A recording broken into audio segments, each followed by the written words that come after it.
This has Texans fans fired up. It's been 3 years since a big trade the Texans made. They got a huge haul in return, and we're going to revisit this and look at, wow, did the Texans steal a lot from the Browns or what? We'll break it down all today on Texans Digest, and it's going to be a fun video. Texans moved on from a former franchise quarterback. Now we got CJ Stroud. This is a new era for the Texans, and it's going to be so much fun. First thing, if you're not subbed to the channel, and you love Texans news, you love what we're bringing here, hit that sub button. 91% of you are not subscribed. Would really appreciate any support you'd give to the channel. We're really close to 1,000 subs, so when growing the community, if you want to be a part of it, again, hit that sub button, and we'll break down the trade video right now. Deshaun Watson, not doing too well on Cleveland. Jimmy Haslam, the Browns owner, finally came out and after 3 years with the team has said, yeah, we might have missed on that. Deshaun Watson, not a good career with the Browns. He played 3 seasons for them and played in not many games at all. 19 games played. The first season was suspended. The second season had that injury. He had the Achilles last year and then the shoulder injury 2 years ago. So realistically, he just couldn't stay healthy. Even in the games that he did play, didn't really impress me. And as a former Texan, it's kind of rewarding to see that for somebody who just wanted to do so well, wanted to be on a different team so bad, went and just absolutely did not do or live up to what he was supposed to be as a top 10 quarterback. He was so good on the Texans and did not play in a lot of games at all. It's been 3 years since the Browns traded for 3 first-round picks in exchange for a 5-year, $230 million contract. Jimmy Haslam, a big swing and a miss. I mean, the Deshaun Watson trade, I would compare that, like, the Texans' low was trading DeAndre Hopkins for David Johnson. Like, that was bad. But then to trade Deshaun Watson for 3 first-round picks, and you look at what this team is right now with getting Will Anderson in that trade-up, Tank Dell in the second round, Kamari Lassiter last year, Kalen Bullock. Yes, Kenyon Green was probably the only miss there. I was a big fan of Dameon Pierce, but he's been iffy. He had a great first year, but just didn't pan out in the second years. But the Browns didn't get anything. Deshaun Watson, I thought they should have moved on from him when Joe Flacco led that team to the playoffs. But man, oh man, oh man, to see what the Texans have been able to do to turn this trade around, I was a little bit nervous as to what they would get for Watson, and they ended up getting 3 first-round picks. I kind of wanted a little bit of Kareem Hunt. I wanted a little bit extra, but 3 first-round picks for somebody who did not pan out. That's like signing Kirk Cousins to the Falcons for that massive contract and getting rid of him after 1 season. Very underwhelming time on the Browns. He, again, 6 games, 7 games. I mean, that is not a good sign. Just couldn't stay on the field. He's a very great player for when he was on the field. But Watson, I mean, he was turning it around in some of these games, but just couldn't stay consistently healthy. Overall, the 3 years of Texans picks, I mean, this roster right now is absolutely incredible. And when you're looking at just the Browns losing it, I kind of feel like, how did the Texans get 3 first-round picks for this guy? That is crazy. I know he was supposed to be so good, and I mean, for his time on the Texans, he was amazing. But how did this guy end up where he is right now? So the biggest thing was injuries, if you're going to bring that up. Injuries, the Achilles tear, and then he re-tore his Achilles in January, was a setback, so that's definitely not the best thing. The shoulder scapula, the fracture there, we ruled him out for the season. He was actually doing good in his time with the Browns. He was starting to get a couple of games together, but it looks like the Browns are absolutely in trouble. I don't know what's going to happen, but for what happened, he missed 5.4 games a year for the Texans. He missed 11 on average for the Browns. That is crazy, crazy stuff. And you look at kind of his time for the Texans, the only big season he missed was that rookie year where he tore his ACL. So that right there tells you everything you need to know.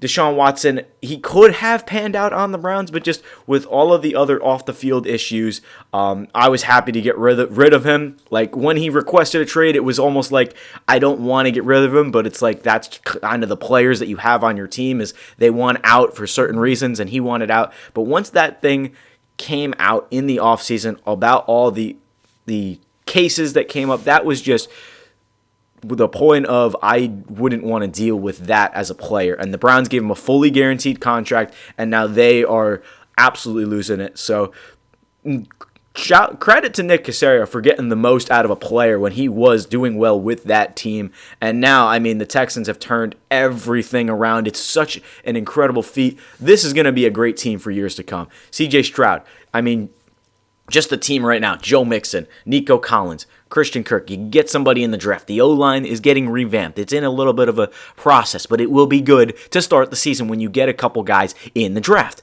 And then the defense is the best it's ever been. I mean, that 2014-2012 defense was great and all with Brian Cushing, and then you drafted J.J. Watt, and you had a couple other guys, Whitney Merciless. I mean, you had a good team. So that was the kind of years of the Texans where you love to see that defense. But now this is a new and improved, different kind of defense. And I would argue probably the best defense we've seen in this team's franchise. It's going to be something special to see this season. The expectations are there, so that's my only fear for this Texans defense, that with these expectations, with all these great picks that they've gotten from the Deshaun Watson trade, what do you look for this season? It's kind of like the offense had a great rookie season with C.J. Stroud, Nico Collins. They found a good pairing together. But then the second year came, you could see it was a little bit of a slump. So that's my only concern with the defense. Now the defense has expectations. The Texans are supposed to be a great team, but can they deliver? So that's probably my only really I don't know. They had one good year defensively. It's kind of like the Jaguars AFC Championship run in 2017 where they had a great defense, one of the best of all time, and that squad that they had. But then the year after, the team completely fell off. So it's like I'm hoping that's not the Texans, right? You have this team, you have it for the future. Caserio made the right moves. He signed Stingley to a long-term extension. The guy's only 23 years old. Stroud's up next for a contract. Nico got paid a little bit much at the time, but now you look at the receiver market and Nico is paid as a number 2, so that's pretty cool. And then he restructured his contract for the team, so that was incredible.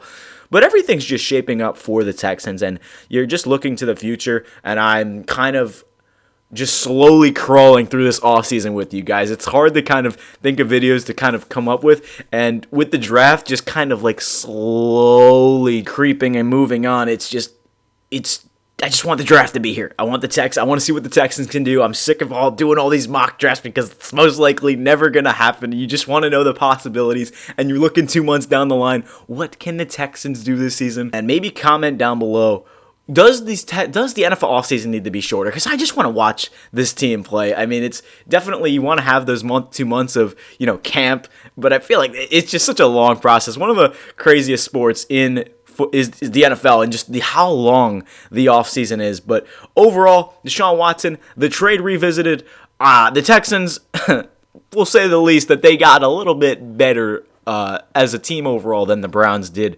And talk about planning for the future. When you got those 3 first-round picks, that's incredible. So great things to come for the Texans. You got a lot to look forward to. CJ Stroud, Nico Collins, Joe Mixon. That offense is incredible. And just getting rid of Deshaun Watson for what he was worth at the time. And then all the cases came out. I mean, there was so much controversy with him off of the field when he requested that trade. And the amount of cases, 20 plus with the massage therapist, that was the craziest thing I've ever seen. So I don't think anything else even comes close to the off the field stuff. Maybe a couple other just crimes, I guess, off the field in general, in terms of what else we've seen from other players off the field, because there's been a lot of players with off the field issues. It's just what has happened and what has transpired. So Deshaun Watson, definitely one of the craziest situations that we have seen, and for the amount of teams that he was supposed to go to, for the quarterback talent that he was, the off the field issues were there. And I mean, he didn't finish a season. He was not healthy, and 6 games. I mean, we can continue to talk about it. It's just that was the end of Watson, was just the fact that he couldn't stay on the field. The shoulder injury, the Achilles tear, and now maybe he gets back out there, but it's the injuries are there. We'll see if he signs with a new team, if the Browns just cut him. I mean, the Browns looking like they're going after Kirk Cousins, but for right now, focusing on the Texans, the winning trade is they got it, right? They made what they had to do, and that's the team. I mean, you're finally past the Deshaun Watson era. You can look forward to the future. CJ Stroud, this team, I don't want to sound biased here as a Texans fan, but this team should be in contention for a Super Bowl in the next decade if they continue to keep this team together. If you keep Stroud, if you keep Collins, and you keep adding players to this team, and you keep that good defense that you have for the next few years, they should make it to at least an AFC championship. So for this team's franchise to get to one AFC championship, that would be the goal, to win that, get one kind of championship for an AFC title. That would be awesome, because this team has not made it to an AFC championship since they've started as a franchise. So, again, this is the Deshaun Watson trade revisited. The Texans got a haul for Deshaun Watson, who ended up not panning out for the Cleveland Browns, got a fully guaranteed contract, and just couldn't make it work, unfortunately. So, thank you guys so much for watching. If you're new, hit that sub button. Make sure you stay updated to the latest Texans news. If you're loving the content, let me know your thoughts on potential ideas for the future for the Texans. And, yeah. It's gonna be a fun season. So draft is upcoming. Things are coming around the corner. And thank you guys for watching. We'll see you in the next video.